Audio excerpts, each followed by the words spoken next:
I've shared this other places. Not sure if I've shared this online before, but um, Psalms 133, I believe it is. It says how blessed it is, good and pleasant it is when brothers, men and women dwell together in unity. And he says it's like the dew of Mount Hermon. He also says it's like oil on Aaron's beard, and then he says it's like the dew of Mount Hermon pouring Yeah. out on Jerusalem, on the Mount Zion. And God gave me an absolute to in my face example of what he was talking about, how big of a deal that was. We were 20 years ago, we were in Israel, and one of our trips had a big crowd there, and it was hot. I'll never go in July again. It was horrible, but it was, Israel's beautiful, but it was July. It was hot. We're driving we're hours away, a couple hours away from Jerusalem, and we pull off, and all of a sudden there's this oasis. Mount Hermon is in the distance, and it's desert up there too. Everything's dry. There's nothing green. And we pull into this thing, and there's some white water, rapids running down. And I Mm, said to the guide, "What is that? Where did that come from?" And he goes, "Oh, that's the dew of Mount Hermon." And I'm going, yeah. "Oh!" And we were a couple hours away from Mount Zion, Jerusalem.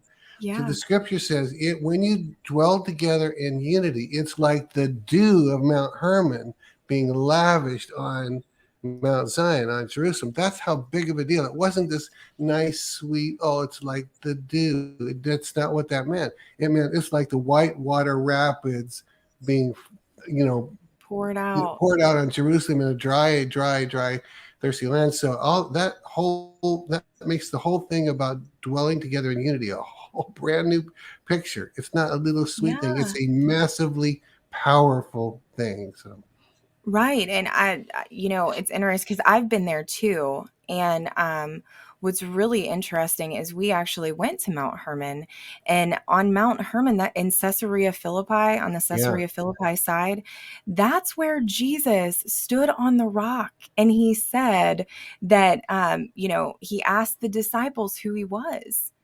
And that was when Peter said, you're the Messiah, you're, God's only son. And then he answered them, and said, blessed are you, Peter, you'll be known as a rock. And on this rock, I will build my ecclesia, and the gates of hell will not prevail against it. And what's interesting is that place right there in Caesarea Philippi, the gates of hell, Jesus, it was a an idol worship site for the Greeks and the wow, Romans. And they did human sacrifices there.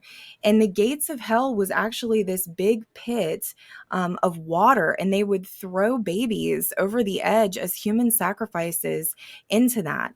And Jesus stepped on that rock in Caesarea Philippi, and he was making a proclamation to all of the forces of darkness, saying, I will be the last human sacrifice that is ever wow, required.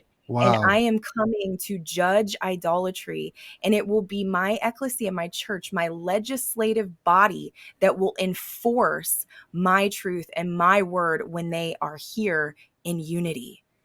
And that is where we're at. If we want to, force or push back the influence of hell, then we need to gather together in unity. So good, so good. Yeah, boy. Along those lines, I encourage everyone. I just heard out yesterday that I don't know if this will stick because Israel keeps changing their own rules. But yesterday they said they were going to now begin to start allowing foreigners to fly in. They haven't allowed them for about 2 years. So if y'all Yeah. get a chance to go to Israel, you should do that. We may actually go and schedule something if they keep that open. But anyway, nothing I like would love learning to. when you're on the spot, is there? I've seen that. I've been on that same place. I've seen that pit, so Yeah. And it is where they, the water's flowing down. It's so beautiful. You look yeah, at it and you're like, how could this be like an evil place? And then you yeah, realize that it was actually a paradox, because the enemy always tries to occupy gates. mm-hmm, He tries to pervert something that God is doing or God is speaking. But even in that declaration, Jesus, told the disciples there, he said, I've given you the keys of the kingdom. Whatever you bind on earth will be bound in heaven. Whatever you loose shall be loosed. It also means whatever you don't allow, whatever you disallow will not be allowed, and whatever you allow will be allowed. And